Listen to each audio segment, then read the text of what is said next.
அனைவருக்கும் அன்பான வணக்கம். இன்னைக்கு நம்ம பதிவுல என்ன பார்க்க போறோம்னு பாத்தீங்கன்னா, நாளைய தினம் செவ்வாய்க்கிழமை பிரதோஷ நாளோடு சேர்ந்து வருகின்ற பிப்ரவரி 25ஆம் தேதி அபிஜித் நட்சத்திரமானது நமக்கு நாளைய தினம் வர இருக்கின்றதுங்க. இது வந்துட்டு பொதுவாகவே எல்லோருக்குமே தெரியும். மொத்தமே 27 நட்சத்திரம் தான் இருக்கிறது என்றும் நமக்கு எல்லோருக்குமே தெரியும். அதுல வந்துட்டு யாருமே அறியப்படாத ஒரு நட்சத்திரம் என்று பாத்தீங்கன்னா அது 28வது நட்சத்திரம். இது வந்துட்டு இந்த நட்சத்திரம் நம்ம கேட்டதை எல்லாமே அந்த 24 நிமிடத்துல நம்ம எதை வேண்டி கேட்கிறோமோ அது அப்படியே கொடுக்கக்கூடிய ஒரு சக்தி வாய்ந்த நட்சத்திரம் என்று பாத்தீங்கன்னா அபிஜித் நட்சத்திரம் தான். இந்த அபிஜித் நட்சத்திரம் நேரம் எப்போது வருகிறது என்பதை நாம பார்க்கலாம். இந்த நட்சத்திரத்தை பூலோகத்திற்கு கொடுத்தா இதை தவறாக பயன்படுத்திக் கொள்வாங்க என்பதற்காகவே இந்த கிருஷ்ண பரமாத்மா இந்த நட்சத்திரத்தை தன்னுடைய மயில் இறகுல ஒளித்து வைத்து கொண்டதாக சாஸ்திரத்தில் சொல்லப்பட்டுள்ளதுங்க. இந்த அதிசக்தி வாய்ந்த நட்சத்திரம் மாதந்தோறுமே 24 நிமிடங்கள் நமக்கு எப்போதுமே கிடைக்கும். ஆனாலும் அதன் அடிப்படையில இந்த பிப்ரவரி மாதத்துல நாளைய தினம் செவ்வாய்க்கிழமை அபிஜித் நட்சத்திர நேரமானது எப்போது வருகிறது என்பதை பற்றி தான் தெளிவாக நம்ம இந்த பதிவுல நாம தெரிந்து கொள்ள போகிறோம். பதிவுக்குள்ள போறதுக்கு முன்னாடி நம்ம சேனலுக்கு சப்ஸ்கிரைப் பண்ணாம பாக்குறவங்க சப்ஸ்கிரைப் பண்ணிக்கோங்க.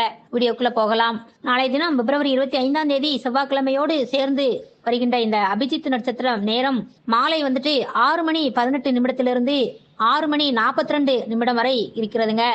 இந்த 24 நிமிடங்களும் மிக மிக பொன்னான நிமிடங்கள் என்றே சொல்லலாம். இந்த நாள் பிரதோஷ நாள் என்பதால அந்த ஈசனின் ஆசீர்வாதத்தோட கிருஷ்ண பரமாத்மாவிடம் நீங்கள் இந்த 24 நிமிடங்கள் பிரார்த்தனையை மனமுருகி வைக்கலாம். உங்கள் வாழ்க்கையில இது நடக்கவே நடக்காது என்று முடிவு கட்டி வைத்திருப்பீங்க. ஒரு சில காரியங்கள், அந்த ஒரு விஷயம் உங்கள் வாழ்க்கையில நடந்தால் நன்றாக இருக்கும் என்பது உங்களுடைய எல்லோருடைய மனதிலுமே அது ஆழமாக பதிந்திருக்கும். அதற்கான முயற்சிகளை நாம கடைபிடித்தோம் அப்படின்னா திரும்ப திரும்ப தோல்விதான் வருகிறது. அந்த காரியத்துல வெற்றி அடைய வேண்டும் என்பதற்காகவே இந்த 24 நிமிடங்கள் பிரார்த்தனை செய்து பாருங்க. உங்களுடைய தலைவிதியானது மாற்றி எழுதப்படுங்க. உங்கள் வாழ்வில் நடக்கவே நடக்காது என்ற அந்த நல்ல விஷயம் சீக்கிரம் நடக்கும். அந்த அளவுக்கு சக்தி வாய்ந்த நேரம் தான் இந்த அபிஜித் நட்சத்திர நேரம் என்றே சொல்லலாம். இந்த அபிஜித் நட்சத்திர நேரமானது, அதாவது இந்த நட்சத்திரம் வந்துட்டு உத்திராட நட்சத்திரத்திற்கும் திருவோண நட்சத்திரத்திற்கும் இரண்டிற்குமே இடைப்பட்ட இந்த 24 நிமிடத்தை தான் அபிஜித் நட்சத்திரம் என்று சொல்லுவாங்க. இந்த குறிப்பிட்ட நேரத்துல பூஜை அறையில கிருஷ்ண பரமாத்மாவை நினைத்து 2 மண் அகல் விளக்குகளை ஏற்றி வைத்து உங்களுடைய பிரார்த்தனையை முழு மூச்சோடு வைத்தால் போதுங்க.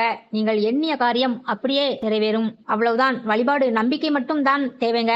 நம்பிக்கையை கைவிடாமல் மற்ற வழிபாடுகளை செய்வதன் மூலம் எந்த ஒரு பலனும் உங்களுக்கு கிடைக்க போவது கிடையாதுங்க. ஆனா கிருஷ்ண பரமாத்மாவின் மீது முழு நம்பிக்கை இருந்தால் இந்த 24 நிமிடமும் நீங்கள் என்ன விஷயத்தை வேண்டி கொள்கிறீர்களோ அதுபடியே நீங்க நினைத்ததை சாதித்துக் கொள்ளலாம். உங்கள் பக்கம் நியாயம் இருக்க வேண்டும் என்பதற்காகவே அடுத்தவர்களுக்கு துரோகம் எதுவுமே நினைக்க கூடாதுங்க. நீங்க 24 நிமிடமும் உங்களுடைய கோரிக்கையை ஒரு மனதோடு நீங்க வச்சீங்க அப்படின்னா கண்டிப்பாக நீங்க கேட்டது கேட்டபடியே கிடைக்குங்க.